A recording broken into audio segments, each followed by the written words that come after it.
Hello, and thank you for joining us for the TAA webinar, The Future of Textbooks, presented by Eirik Wahlstrøm and Ingrid Skrede.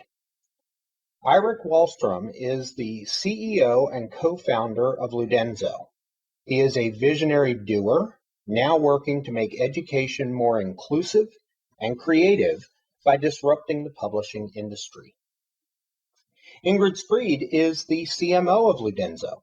She is a curious and avid reader who has led 2 research projects on how to utilize the pedagogical potential of AR in education. Hello, Eirik and Ingrid. Thank you for joining us today. Hello, Eirik, and thank you very much for the introduction.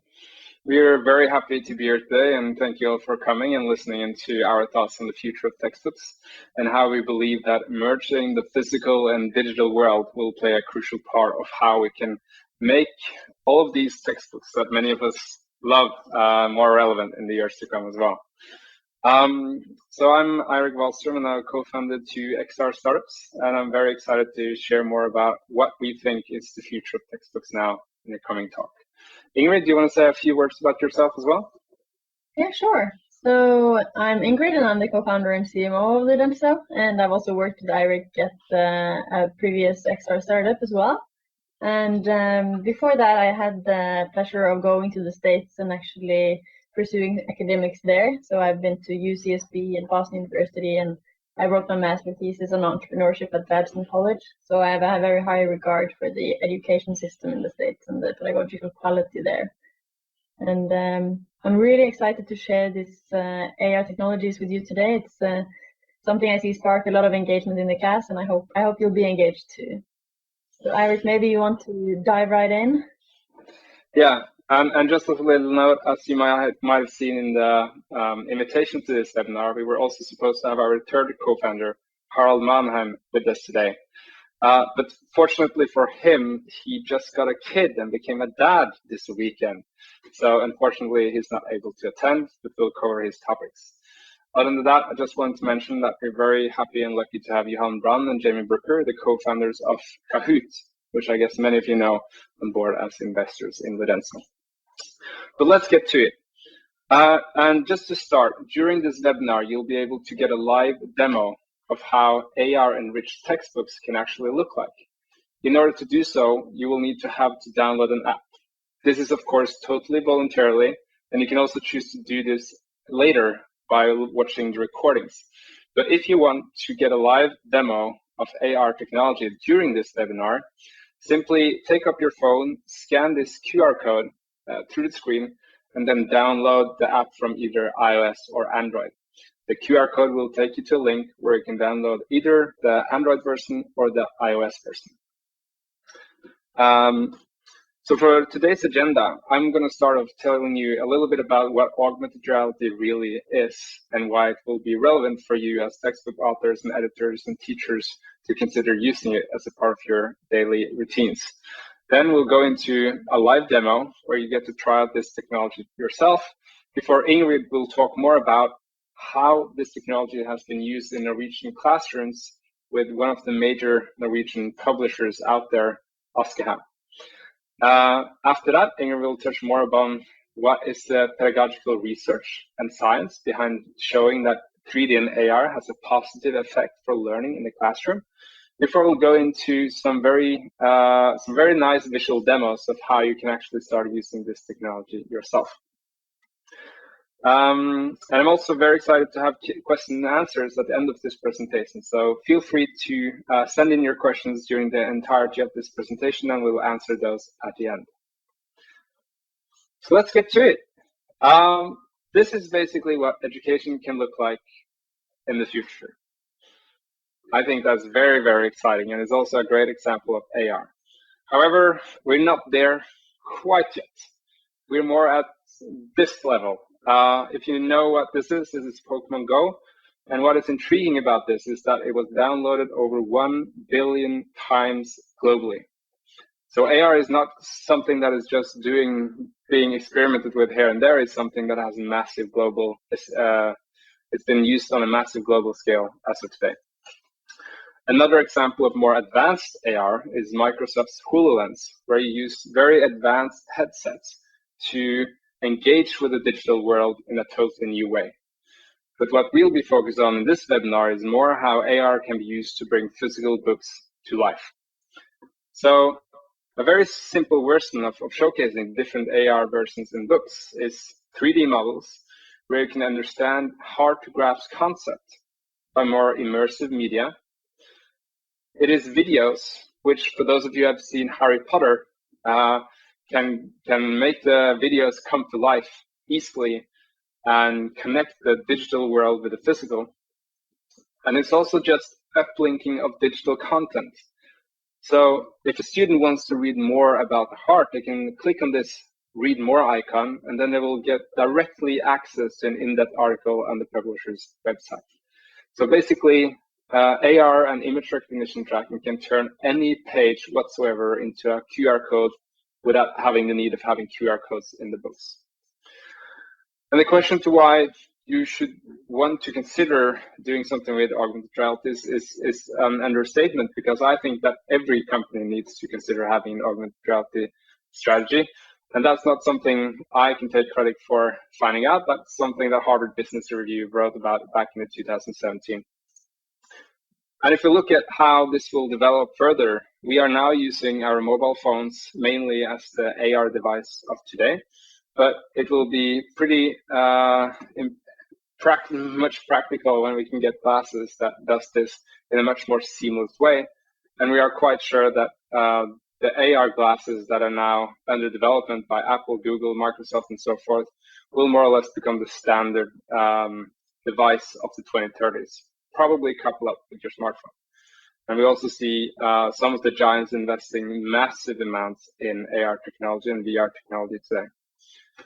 But then you can ask yourself, why aren't we seeing more AR in the classroom today, if this is something that is getting so much resources? But there are many major challenges with AR production today, and it's mainly related to the creation of content. It is very hard, it is very costly, and it's hard to use. And you then end up with a few apps that is being used for one specific purpose. So in general, if you wanted to have this book here enriched with AR, you would probably need to have a separate app just to experience this book in AR. And then as well as if you're wanting to know how is this AR content being evaluated by the students who's learning about it, it's hard to say, because there's no real way to monitor or assess what they're actually learning.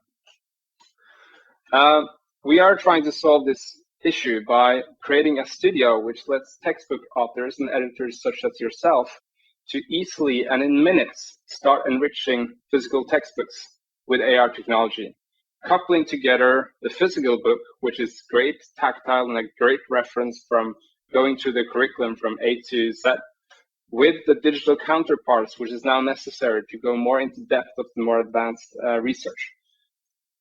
All of these enrichments that can be made in Ludenso Studio will then be made available for the students through a very simple AR exploration app, which allows them to choose their own designated learning path. Some students are visual learners. They learn better from videos or podcasts or other inputs than just reading from books. However, the books give a very tactile and neat way, and a very good way of structuring all the content that you're going through in the curriculum.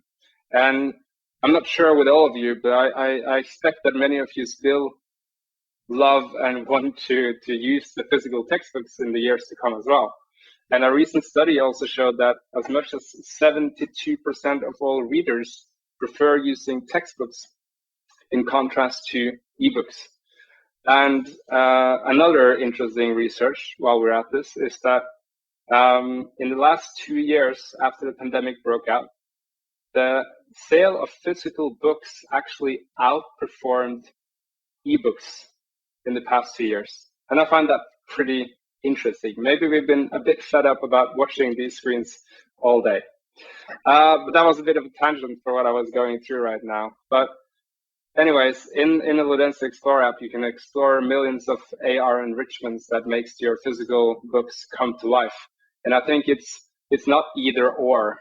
We will have something that blends the physical and the digital world together, and AR is a great medium for doing just that. Back to the solution, we're also creating an analytics platform that will allow you as educators to see how is your AR enrichments actually being made and how are they being used by the students and learners out there. So all in all, we have created a system that allows editors and textbook authors to design and implement AR content, which can be then experienced from students and learners. And then you can also see how these applications are being used by the learners. So I think that's the short pitch I wanted to make about what we're creating and how that can affect the lifespan of textbooks coming up. So now, for those of you that want to participate in this live demo, you can open your camera app and scan this QR code to download the app. As we said earlier, this is totally voluntarily, so you can choose to either not do it or do this at a later stage. But if you want to participate, then try and download this app, and then we'll go into the next slide so you can get a live demo.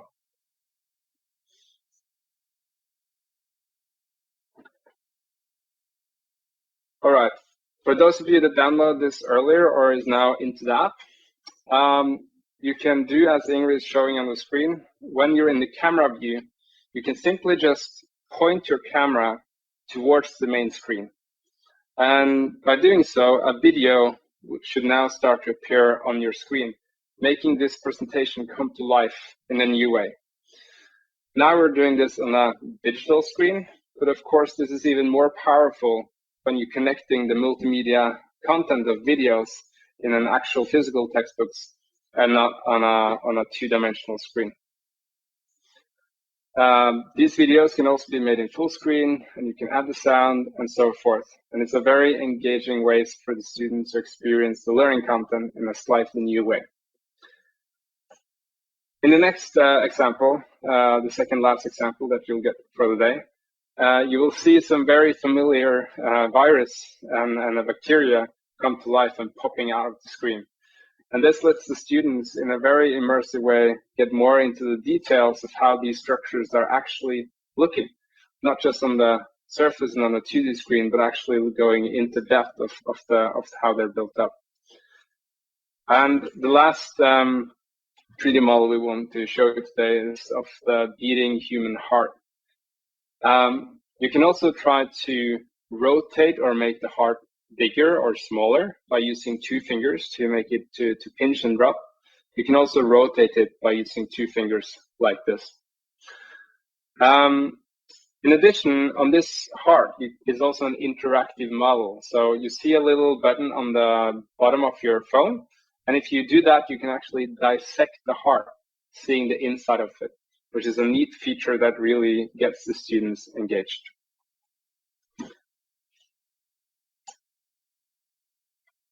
So I hope many of you got to try this out yourself or want to try it out during the webinar recordings. But now I think the time is over to let Ingrid talk to you about how this has revitalized the textbooks of Norwegian publisher Aschehoug in Norway. Yeah, thanks, Eirik. So here you can see Aschehoug. It's impossible to pronounce and spell their name, but they are one of the largest publishers here in Norway, and they were founded back in the 1800s. They are headquartered here in Oslo, where we are also working, and they have about 480 employees. They publish everything from fiction to academia, and we have been working with the education department here. So what we've created is a book which was designed together with us, where they wrote in, like, here you can scan the page and get it up in AR, while most of the books were actually retrofitted, meaning that they had already been published and the pages looked like normal pages in a book. And we did this with nature and science courses and also with anatomy for nurse students. And it was all in the same app, and it was used by students from the age of 6 to 15. And when it comes to how it's been received by the students, we have of course gone out to a lot of different classrooms to observe and see how it's being used. And we've talked to a bunch of students and teachers. And last week, when I went to a high school, I spoke to students who said that it was making it much easier to understand complex concepts that's hard to grasp by just reading a text. And it made the learning more fun and engaging. So simply put, it just made the books cooler.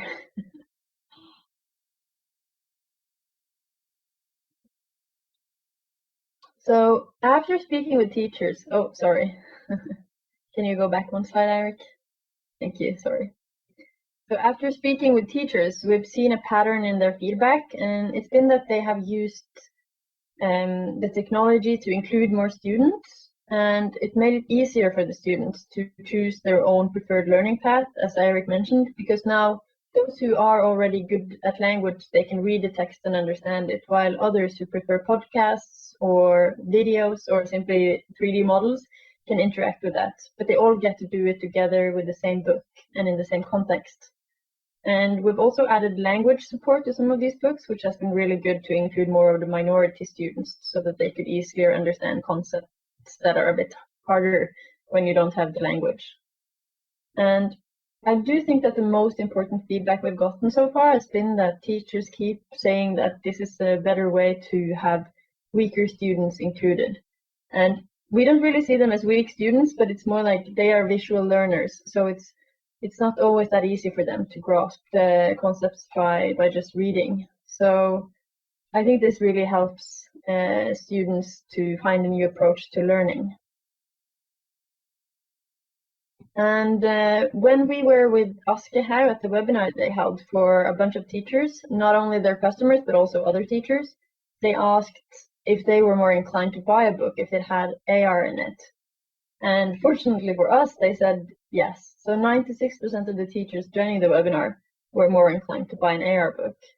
And this has actually been shown through the sales results, because we've seen a 43% increase in the market share for the Health and Upbringing book that was published in August, where they increased it drastically. Like there is only 3 big players in this course. So for them, they are like competing about small percentages, and here they had a major jump. But now I'm going to jump over to the research of this topic, which is something that I'm very passionate about, because I've already led 2 research projects on it, and I'm working with universities now to better understand it. For us, it's very important that we don't use AR for the sake of AR. Like, it's a cool gimmick, but we want students to come again and again back to our technologies and actually improve their learning. And when we look at the existing research, we've seen that the research base is growing very fast. Like, this is a field that's being more and more interesting to researchers now that more and more devices are being AR compatible, because then you have a lot more students who have access to it. And the findings that are shown so far are very promising. According to research, students are much more likely to attend a class when they know that there be AR. And this is actually something we're being told by principals and teachers as well. And 70% are more eager to participate. They're also showing a positive impact on learning experiences and understanding concepts that are very complex, which is also something we've seen in the classroom, but it's also sorted in the research base.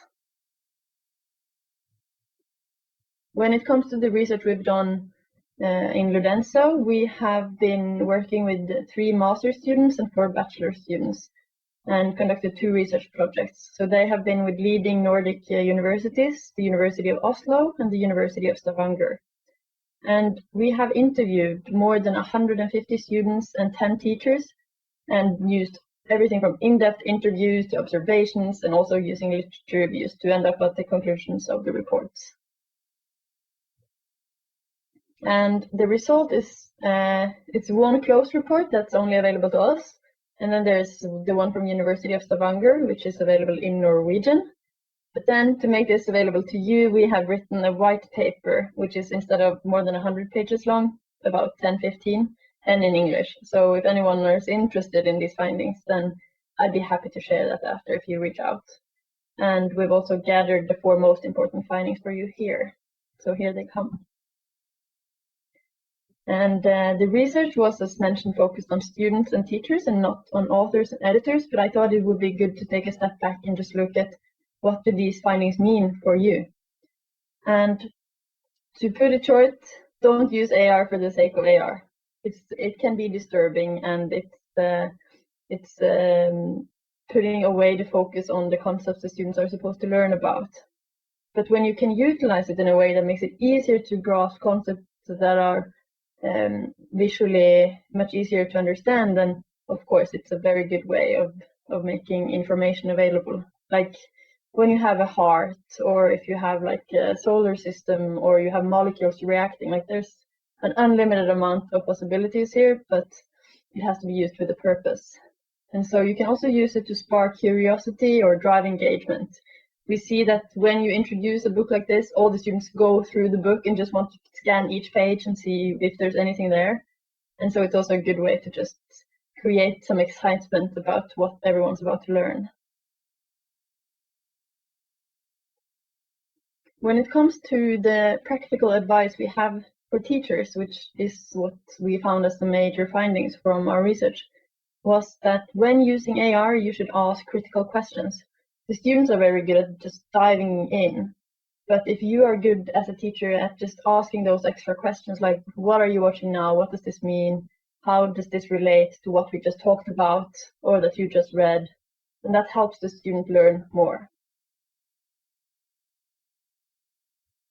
Another thing is to use AR continuously, because if you only use it once and just for fun, then it doesn't stick very well. So it could be a good idea to look at it in AR first, just to get like a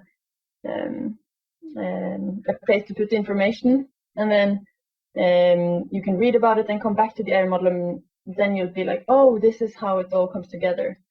So it's definitely easier to understand when you looked at it a few times and put it in the context that you're learning about. Another thing is that teachers, they are like, oh, using AR is going to take up more of my very valuable and limited time.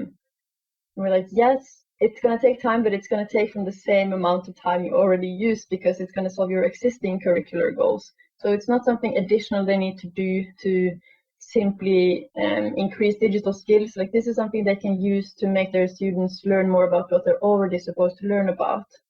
So it's about using it where it has a technological advantage over the traditional media. And lastly, this is really important, I think, it's allowing for collaboration. When a teacher gives away some freedom and their authority and lets students come together and talk and discuss, they will also understand much more and be more engaged. These were all the research findings that I had to share. Eirik, maybe you want to take it from here? Yeah, thanks. So hopefully some of you are thinking like, how can I make my own textbooks and learning material come to life? And is it hard? Is it difficult? So I'm going to show you very briefly like how it's possible to start using AR as a part of your learning curriculum in just minutes, not weeks or months, but minutes. So let's just let me share this studio view for all of you that are interested. As you can see here, it's a platform that lets you upload a PDF of your learning material. That can be a PowerPoint presentation. It can be the PDF for the textbooks that you're currently working on or how out there. Sorry, I have a little bit of Corona still in my system, but I hope it doesn't. It's not too critical for your listeners. But anyways, in this platform, you can easily drag and drop different AR enrichments and make the books come to life in a very short amount of time. So if I want to enrich this model here with a 3D model of, say, let's see, I want the Earth here. Then I just click on the designated 3D model and it will pop up on the screen. I can then enlarge it or make it however I want. And if I want to look at how this would actually look like in AR, I can quickly assess that by just clicking the preview button. So if you are scanning this presentation, either as printed out or directly on the screen, you would then be able to see the 3D model of the Earth as you see it on the screen now. Furthermore, you can also click on links here. So if I want to link to another web page, I can simply in-paste the URL here, and that will take the students and learners to that web page in particular. And that's basically a very, very efficient and quick way to enrich your material with however many 3D models or different different learning material you want. That's being more now a bit heavy on the 3D models, but I think also videos is a great way to showcase. If you just connect it with your video URL, then that will also start playing in the book or the PDF or whatever format you're choosing to showcase it with. So I hope that looked a bit exciting. And we'll go back to the presentation to round off. And we're very grateful to be here and talking about what we believe to be the future of textbooks, which we think is an integration between the old traditional physical textbooks and the new digital learning assets that are being made available everywhere. And we think that these two resources is not made for either or, it's made to be combined. And we think augmented reality is the perfect medium to combine those learning material in a very beautiful and engaging way for the learners. So with that, I think we'll end our presentation and open up for questions and answers. Okay, wonderful. And thank you very much, Eirik and Ingrid.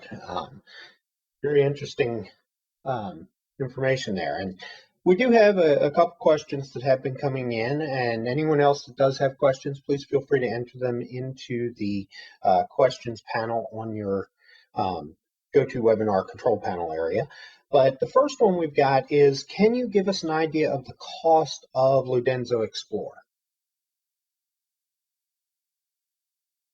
Yeah, so the Ludenso Explore application for learners and teachers is free to use.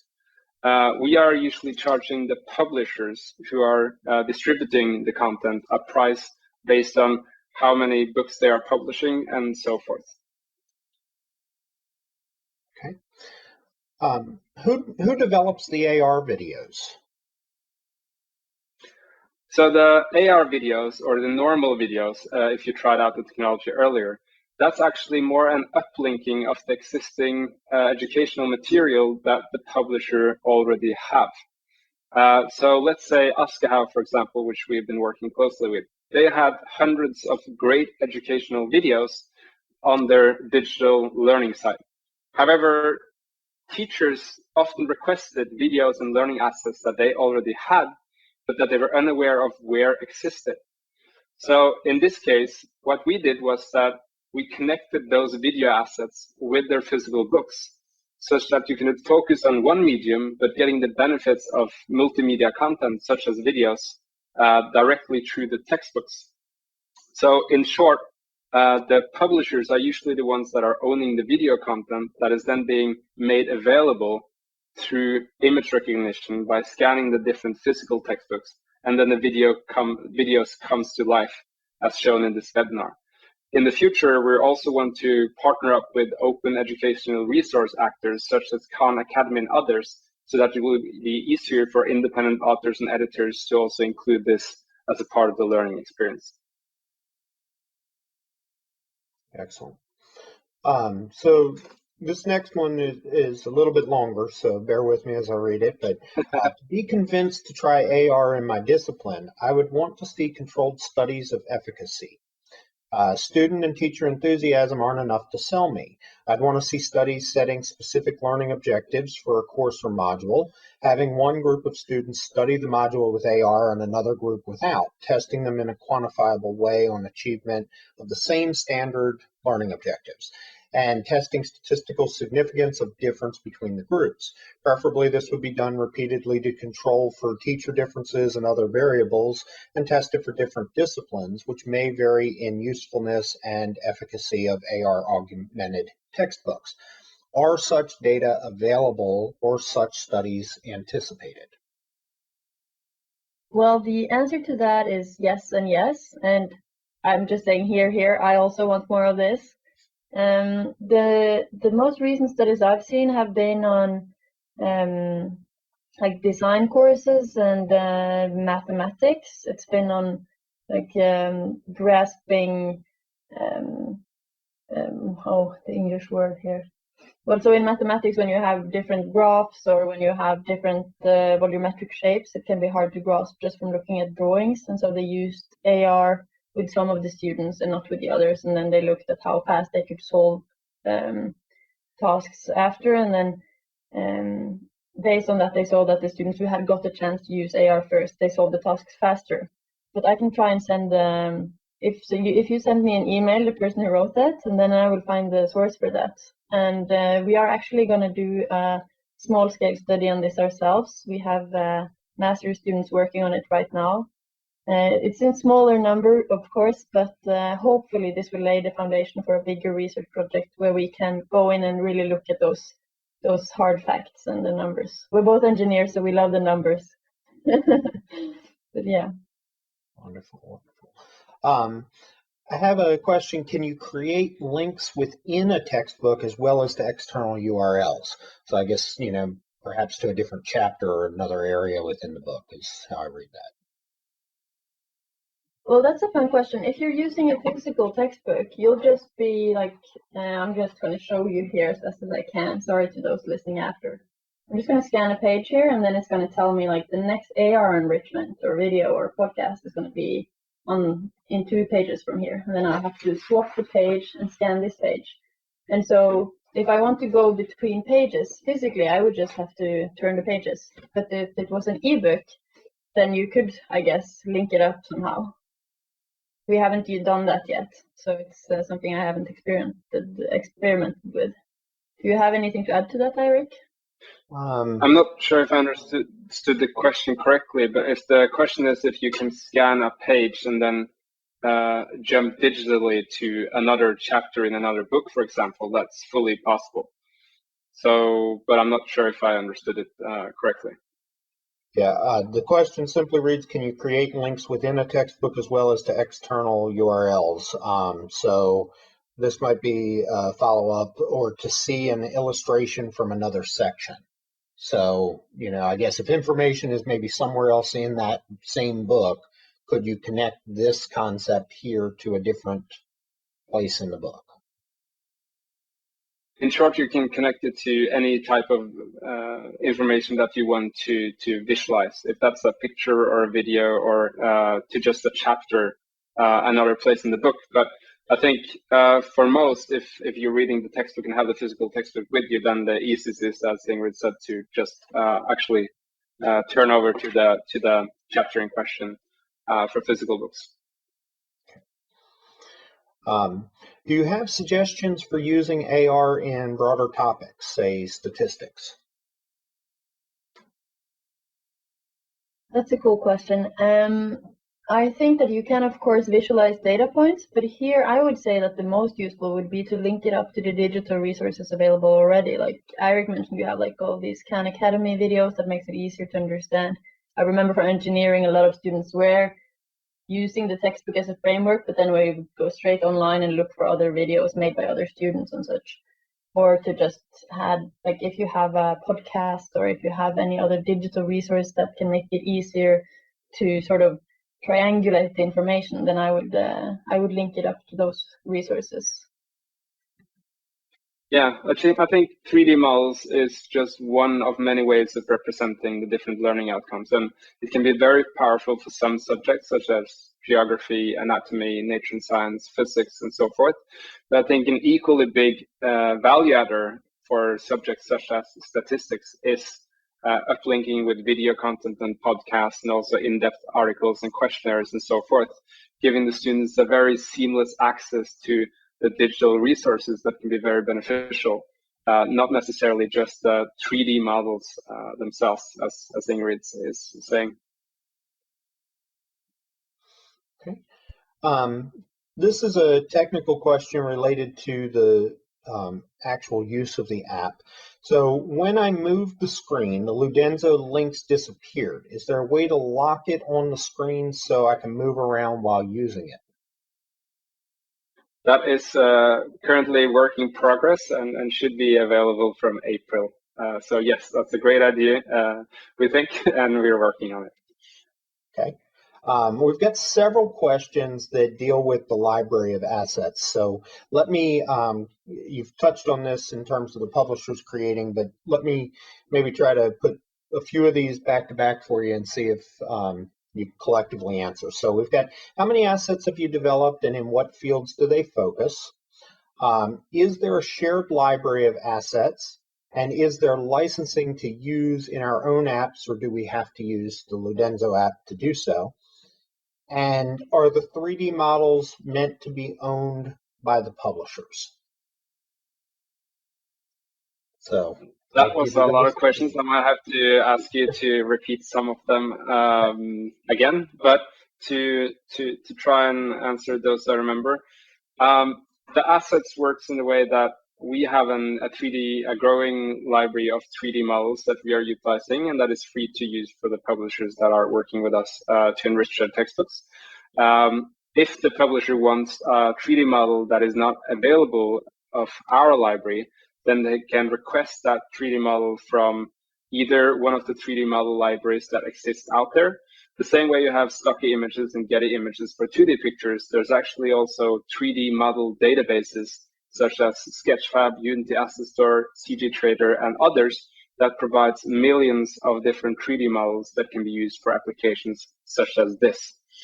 In terms of who's owning these 3D assets, in short, if we are acquiring the 3D assets to be used in our app, we'll have to own it because we can't give away the ownership to other actors. If the publisher owns the 3D models from before, which is the case for some specific publishers, then we can utilize those assets in our platform, but then just for those publishers who are owning the content. In terms of then I gotta, can you repeat the other questions that I didn't answer? So the other one that I feel is still in there is, how many have you developed and in what fields do they focus? Oh yeah, so currently we're working on having around 500 pedagogical 3D models in our library, and they cover primarily physics, anatomy, biology, nature and science, and geography. So we're trying to focus on the different pedagogical models, which is very valuable on a broader scale for many subjects and many students in those subjects, and then to expand continuously as we're developing the platform. Wonderful. All right. So if and when I decide to turn a current textbook I use in my class into one with AR, who do I contact first? Do I contact the publisher of the current text, or do I contact you as providers of the AR technology?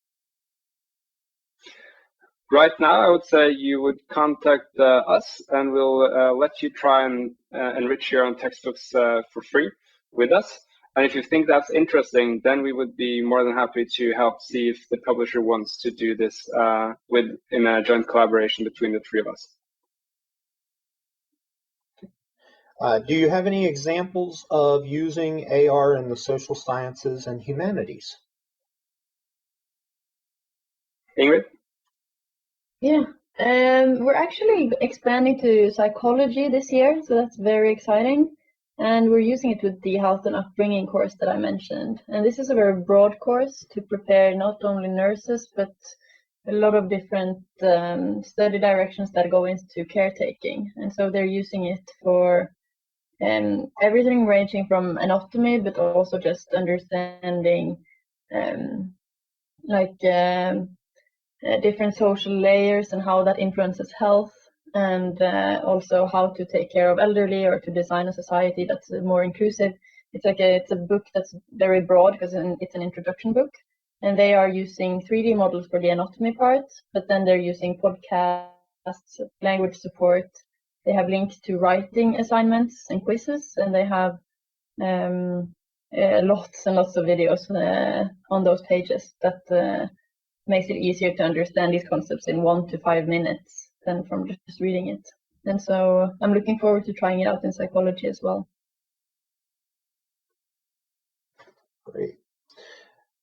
Next question says, if one can move the images in 3D, can one write or create images in 3D? Would it then be possible to evaluate a student on a 3D rubric? Yes, eventually, but not today, is the short answer. The slightly longer answer is that we have been working on creating a 3D modeling program for students that allows them to create their own 3D models, which they can then view in AR. And the long-term goal of the platform is to embed that into the mobile application as well, so that the students can create their own 3D models and enrich their own book with their own creations.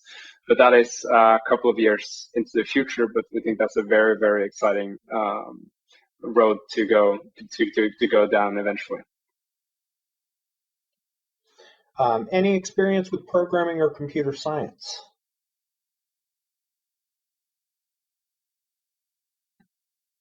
Well, we haven't done any project with those courses yet. As I mentioned in the introduction, we've done nature and science, and we've done health and upbringing. However, we are talking with publishers here in Europe about doing so. So it's in a closed testing phase right now. How is this different than having a publisher put QR codes into their books that link to their own video or asset libraries? In terms of linking to digital content, it's not that different, except for the fact that you'll have to have the actual QR code in the book. While with this technology, you don't need to have any QR codes in the book. This also gives the editors and authors the ability to continuously update the digital links without having to reprint the book time and time after again. In terms of videos and 3D models, the difference between a QR code is that if you had a QR code, you would have to take the user out of the app experience and into some third-party site to showcase these videos or 3D models. While with this in-app experience for us, you just scan the page and then those 3D models and videos will come to life directly in textbooks with no further clicks or redirections.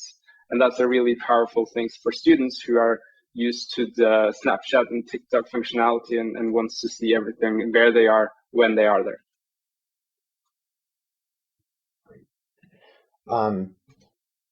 If a change is made in a textbook, does the whole page need to be rebuilt in AR, or is there slight changes allowed without needing to rebuild?